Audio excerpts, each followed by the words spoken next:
Students, आज का हमारा टॉपिक है Cramer's rule.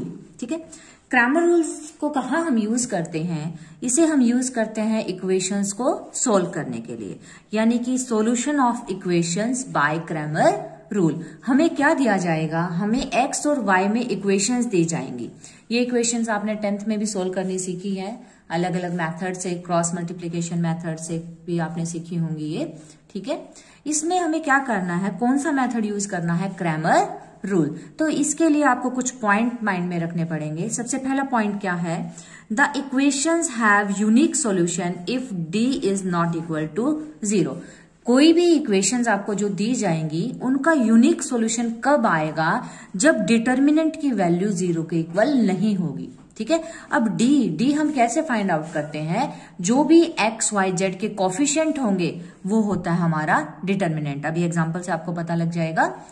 Second point, equations have an infinite number of solution if D is equal to D1 is equal to D2 is equal to D3 is equal to 0। यानी कि जो भी determinant हम निकाल लें, सबकी वैल्यू अगर 0 आ जाए तो उसका जो सॉल्यूशन होगा वो क्या होगा? Infinite number of solution. Third point, equations have no solution if determinant is equal to 0 and any one of D1 D2 D3 is not 0। कोई भी इक्वेशन है उसका सॉल्यूशन कब नहीं निकलेगा? जब डिटर्मिनेंट तो 0 हो, लेकिन कोई भी वैल्यू, चाहे वो D1 हो या D2 या D3, इन तीनों वैल्यू में से अगर एक वैल्यू भी नॉट इक्वल टू 0 होगी तो इक्वेशन हैव नो सॉल्यूशन। आपके सिलेबस में अधिकतर यूनिक सॉल्यूशन के ही क्वेश्चन आते हैं। इसके बाद यहाँ दो डेफिनेशन और दी गई हैं, एक है कंसिस्टेंट, एक है इनकंसिस्टेंट। कंसिस्टेंट क्या होता है? When a system of equations have a solution then equation are said to be consistent. इसका क्या मतलब है? सिंपल सा मतलब ये है, अगर किन्हीं भी इक्वेशन का सॉल्यूशन निकलेगा तो वो इक्वेशन कंसिस्टेंट कहलाएंगी, और अगर किन्हीं भी इक्वेशन का सॉल्यूशन नहीं निकलेगा तो वो इक्वेशंस क्या कहलाएंगी? इनकंसिस्टेंट। एग्जाम्पल से देखें। एग्जाम्पल है, solve the system of equations using Cramer rules. आपको दो इक्वेशन दे दी गई हैं एक्स और वाई में। x plus 2y is equal to 1 और 3x plus Y is equal to 4। हमें क्या करना है? हमें x की और y की वैल्यू फाइंड आउट करनी है। तो सबसे पहले हमें d निकालना होता है, d डिटर्मिनेंट निकालना होता है। कैसे निकालते हैं हम d की वैल्यू? जो भी x के कोफिशिएंट है पहले वो लिखेंगे। यहाँ x के आगे क्या है? कुछ नहीं है, तो अंडरस्टूड होता है कि 1 है। ठीक है, तो यहाँ x का कोफिशिएंट 1, यहाँ x का कोफिशिएंट 3, तो हमने लिख दिया 1 और 3। यहाँ पे हम लिखेंगे y के कोफिशिएंट। यहाँ y का कोफिशिएंट क्या है? 2, और यहाँ y का कोफिशिएंट क्या है? 1, तो 2 1। तो d हम कैसे फाइंड आउट करते हैं? जो भी x और y होता है उसके कोफिशिएंट्स लिखकर। इसको सोल्व करना हमें आता है डिटर्मिनेंट को, इन दोनों की मल्टीप्लाई 1, बीच में माइनस, इन दोनों की मल्टीप्लाई 6। तो सोल्व किया तो d की वैल्यू क्या आ गई? -5। यानी कि ये वैल्यू 0 के इक्वल नहीं है तो यूनिक सॉल्यूशन आएगा। फिर हमें D1 निकालना है। अब हम D1 कैसे निकालेंगे? ये ध्यान से देखो। D1 निकालने के लिए जो भी x के कोफिशिएंट थे ना, उसको रिप्लेस कर दो कांस्टेंट वैल्यू से। कांस्टेंट वैल्यूज क्या होती हैं? जिनके साथ x और y नहीं होता। तो हमने D1 निकालने के लिए क्या किया है? जो x की वैल्यूज थी, x के कोफिशिएंट्स थे, उनकी जगह हमने लिख दी कांस्टेंट वैल्यूज। y के कोफिशिएंट एज इट इज। ठीक है, x को रिप्लेस किया ओनली। अब इसे सोल्व करेंगे तो इन दोनों की मल्टीप्लाई 1, बीच में माइनस, इन दोनों की मल्टीप्लाई 4 2 जा 8। सोल्व किया तो -7। अब हम फाइंड आउट करेंगे D2। तो D2 में क्या करेंगे? D2 में x के कोफिशिएंट तो एज इट इज, जो y के कोफिशिएंट थे उनको रिप्लेस कर देंगे कांस्टेंट वैल्यू से, यानी कि विदाउट x और y की जो वैल्यू है उससे। हमने क्या किया? x के जो कोफिशिएंट थे वो एज इट इज y के कोफिशिएंट को रिप्लेस कर दिया कांस्टेंट वैल्यू से। इसे सोल्व करेंगे, 4 1 जा 4, बीच में माइनस, 3 1 जा 3, तो ये वैल्यू आ गई D2 की। ये वैल्यूज हमारे पास 3 वैल्यूज आ गई हैं, D, D1 एंड D2। लेकिन हमें निकालना क्या था? हमें निकालना था x एंड y। तो x निकालने का एक फॉर्मूला होता है d1 डिवाइड बाय d। तो d1 की वैल्यू -7 थी और d की वैल्यू -5, तो जो x है उसकी वैल्यू आ गई 7/5। सिमिलरली y फाइंड आउट करने के लिए y को कैसे निकालेंगे, d2 divide by d। d2 कितना है 1 और d की वैल्यू -5, तो y की जो वैल्यू है वो क्या आ जाएगी -1/5। अब ये जो वैल्यूज हैं हमारी वो ठीक है या नहीं, आंसर जो है हमारा ठीक आया या नहीं, वो कैसे चेक करेंगे, जैसे आप छोटी क्लासेस में करते थे, जो भी x और y की वैल्यूज आई हैं वो किन्हीं भी एक इक्वेशन में हम क्या करेंगे, पुट करके देख लेंगे कि वो उसको सेटिस्फाई कर रही है या नहीं। तो ये तो थी दो इक्वेशंस x और y में। अब एक क्वेश्चन हम और करते हैं जिसमें z भी है, तो हमारे पास यहाँ क्या है, 3 इक्वेशंस हैं, x में, y में और z में। हमें क्या करना है, apply Cramer rules to solve the equation. इन तीनों इक्वेशंस को सोल्व करने के लिए क्रैमर रूल यूज करना है, ठीक है। तो इसको सोल्व करने के लिए सबसे पहले हमें d की जरूरत पड़ेगी।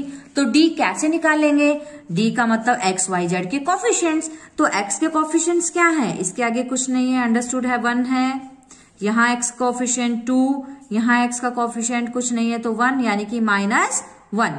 y के कोफिशिएंट्स -2, 3 और 1। z के कोफिशिएंट्स 1, 2 एंड 3। हमने क्या किया, d निकालने के लिए x के कोफिशिएंट, y के कोफिशिएंट एंड z के कोफिशिएंट्स को लिख लिया। अब हम इसके डिटर्मिनेंट को सोल्व करेंगे, जो मैंने आपको पहले भी सिखाया है लैपलेस मेथड से। फर्स्ट एलिमेंट हमने यहाँ लिखा 1, फर्स्ट एलिमेंट की रो और कॉलम को छोड़ो तो क्या बचेगा, 3, 2, 1, 3। सेकेंड एलिमेंट से पहले माइनस का साइन, फिर सेकेंड एलिमेंट लिखा -2, इसकी रो और कॉलम को छोड़ो, क्या बचेगा, 2, 2, -1, 3। फिर थर्ड एलिमेंट लिखेंगे, उससे पहले प्लस का साइन, तो यहाँ 1, तो थर्ड की रो और कॉलम को छोड़ो, 2, 3, -1 एंड 1। सोल्व करेंगे, 3 3 जा 9, बीच में माइनस, 2 1 जा 2, माइनस और माइनस प्लस, तो 2 एज इट इज, 3 2 जा 6, बीच में माइनस, इन दोनों की मल्टीप्लाई -2 आएगी और बीच में माइनस था तो माइनस और minus plus, 1 as it is, 2 1 जा 2, बीच में माइनस का साइन आएगा लेकिन इन दोनों की मल्टीप्लाई करेंगे तो -3, तो माइनस और माइनस प्लस 3। 9 में से 2 गए 7, 6 और 2 8, 8 2 जा 16, 3 और 2 5। तो इसको जब हम सोल्व करेंगे तो ये जो वैल्यू है वो क्या आ जाएगी 28, यानी कि जो d है हमारा वो आ गया है 28। अब निकालेंगे d1, d2 एंड d3। तो d1 निकालने के लिए मैंने अभी आपको बताया था, d1 निकालने के लिए हमें क्या करना पड़ेगा, जो x के कोफिशिएंट हैं उनको रिप्लेस करना पड़ेगा कांस्टेंट वैल्यू से। तो हमारी जो कांस्टेंट वैल्यूज थी वो थी 1, 2, -1, ठीक है। तो जो भी x के कोफिशिएंट हैं उनको रिप्लेस कर दो 1, 2, -1 से, और y और z के एज इट इज रखने हैं, इनको चेंज नहीं करना। अब हम क्या करेंगे, इस डिटर्मिनेंट को सोल्व करेंगे। तो first element as it is, इसकी रो कॉलम को छोड़ेंगे तो 3 3 जा 9, बीच में माइनस, 2 1 जा 2। सेकेंड एलिमेंट से पहले माइनस का साइन आएगा तो माइनस और माइनस प्लस, ये प्लस का 2 बन गया, ठीक है। अब इसकी रो और कॉलम को छोड़ेंगे तो 3 2 जा 6, बीच में माइनस और -2 यानी कि प्लस का 2। थर्ड एलिमेंट से पहले प्लस का साइन यानी कि +1, इसकी रो और कॉलम को छोड़ दो, 2 1 जा 2 और माइनस में -3। सोल्व किया तो इसकी भी वैल्यू क्या आई 28। अब d2 निकालने के लिए किसको रिप्लेस करेंगे, y को रिप्लेस करेंगे। x के कोफिशिएंट और z के कोफिशिएंट एज इट इज, जो y वाली लाइन थी उसको हम रिप्लेस कर देंगे कांस्टेंट वैल्यू से, यानी कि ये जो y की लाइन थी यहाँ पे -2 3 1, इस y की लाइन की जगह हम ये वैल्यूज रख देंगे 1 2 -1। तो हमने क्या किया, y के एलिमेंट्स को रिप्लेस कर दिया कांस्टेंट वैल्यू से, x के और z के जो एलिमेंट्स हैं उनको सेम रखा। अब इस डिटर्मिनेंट को सोल्व करेंगे। फर्स्ट एलिमेंट लिखा, रो और कॉलम छोड़ दो, 2 2 -1 3। सेकेंड एलिमेंट से पहले माइनस का साइन, इसकी रो और कॉलम छोड़ेंगे तो 2 2 -1 3। थर्ड एलिमेंट से पहले प्लस का साइन, इसकी रो कॉलम छोड़ दो, 2 2 -1 -1। इसको जब हम सोल्व करेंगे, सोल्व करना आपको कई बार बता दिया है, 3 2 जा 6, बीच में -(-2) यानी कि प्लस का 2, -1 एज इट इज, 3 2 ज़ा 6, बीच में माइनस और -2 यानी कि प्लस का 2, 2 की -1 से -2 और ये -2 है लेकिन बाहर माइनस होता है, +2 बन जाएगा। 6 और 2 8, 6 और 2 8 लेकिन बाहर माइनस है तो -8, ये कैंसिल हो जाएंगे यानी कि 0। तो आंसर इसका क्या आ रहा है हमारे पास? 0 आ रहा है। इसी तरह हम D3 फाइंड आउट करेंगे। तो D3 में किसको रिप्लेस करेंगे? D3 में हम रिप्लेस करेंगे Z की वैल्यूज को। X के coefficient as it is, Y के कोफिशिएंट एज इट इज, जो Z के कोफिशिएंट है उनको हम रिप्लेस कर देंगे किससे? कांस्टेंट वैल्यू से। फिर इसको हम सोल्व कर लेंगे। First element as it is, row column छोड़ो तो 3 2 1 -1, सेकेंड एलिमेंट से पहले माइनस का साइन, सेकेंड एलिमेंट की कॉलम और रो छोड़ दो तो 2 2 -1 -1, थर्ड एलिमेंट से पहले प्लस का साइन, थर्ड एलिमेंट की रो और कॉलम छोड़ दो 2 3 -1 और 1। इसे हम सोल्व करेंगे। 3 की -1 से -3, बीच में माइनस, 2 1 ज़ा 2, माइनस और माइनस प्लस यानी कि प्लस का 2, इन दोनों की मल्टीप्लाई हम करेंगे तो -2 और इन दोनों की मल्टीप्लाई करेंगे तो -2, लेकिन बाहर माइनस था तो प्लस का 2, 2 1 ज़ा 2, बीच में माइनस और -3 यानी कि प्लस का 3, ये बन जाएगा -5, ये कैंसिल हो जाएगा, मीन्स 0, 3 और 2 5, और 5 और -5 0। अब हमें क्या निकालना था? ये तो हमारी वैल्यूज आ गई D, D1, D2 and D3। अब हमें निकालना है X, Y, Z। Last question में मैंने आपको बताया है X और Y कैसे फाइंड आउट करते हैं। तो X निकालने का फॉर्मूला D1/D। तो हमारी जो D1 की वैल्यू आई है वो आई थी यहाँ पे 28 और D की वैल्यू भी 28, दोनों को डिवाइड करेंगे तो X की वैल्यू 1 आ गई। Y निकालने के लिए D2/D, D2 की जो वैल्यू आई है वो आई है हमारी 0, यानी कि 0/D की वैल्यू 28, तो आंसर क्या आ गया? 0, मीन्स Y 0। इसी तरह Z निकालेंगे तो Z कैसे निकालेंगे? D3/D, यानी कि 0/28, तो ये भी क्या आ जाएगा? 0। तो Z की जो वैल्यू है वो भी क्या आ जाएगी? 0। तो X की वैल्यू 1, Y की 0 और Z की 0। इसे तुम चेक कर सकते हो आंसर ठीक है या नहीं। कैसे चेक करोगे? किसी भी एक इक्वेशन में X, Y, Z इसकी वैल्यू पुट कर दो।